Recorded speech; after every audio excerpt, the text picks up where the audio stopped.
Transportation, Louis Marceline and Josephine Mary.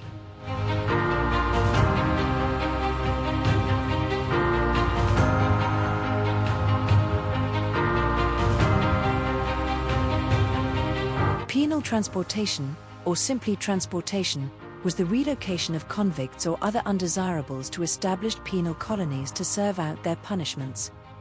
Many were transported under life sentences, but those who were not were required to make their own way home, if this is what they wished. This is the true story of Josephine and Louis Marceline.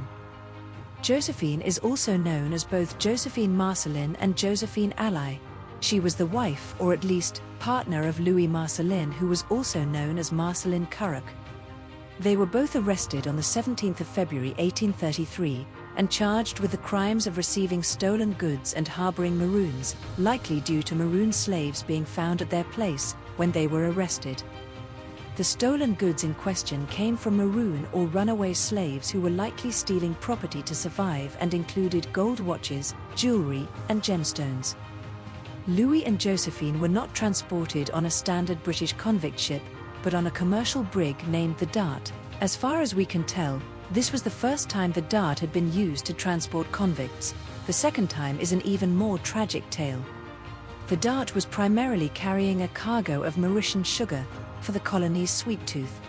With a third transported convict, Paul Nanin, they arrived at Sydney Cove, Australia on the 31st of December 1833. A tragic start to a new year. Their story is notable for many reasons, but also because of the desperate attempts they made to keep their family together before transportation.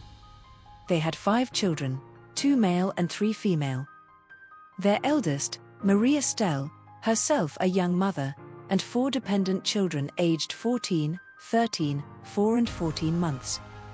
Louis and Stephanie appealed to the colonial authorities before their departure, and with the help of a scribe, they petitioned to be allowed to take their 2 youngest children with them to Australia. Their plea was denied on the grounds that the authorities in Sydney would not have permitted the children to come ashore and enter the colony. Louis and Josephine were transported, leaving their children behind in Mauritius, an experience typical of the devastating and permanent family severances of the time.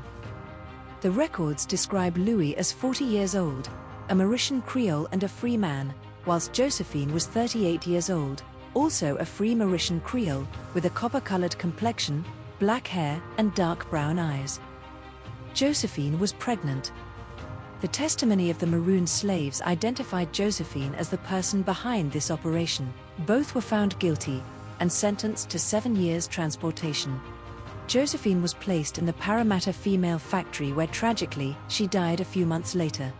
She was buried on the 6th of June 1834, within St. John's Parish, Parramatta. In January 1838, Louis received his ticket of leave, which allowed him to work for himself, but under penal oversight. A year later, he sought permission to marry a free migrant, Mary Lees. However, this request was denied, on the grounds that he was still a married man. Louis completed his sentence and received his certificate of freedom on the 24th of June 1841. This meant he could move freely within the colony and work, but it did not provide the means to return to Mauritius. In 1865, Louis died. The Dart continued to trade between Mauritius and Australia until it was eventually wrecked in 1838, on the Trowbridge Shoals in South Australia.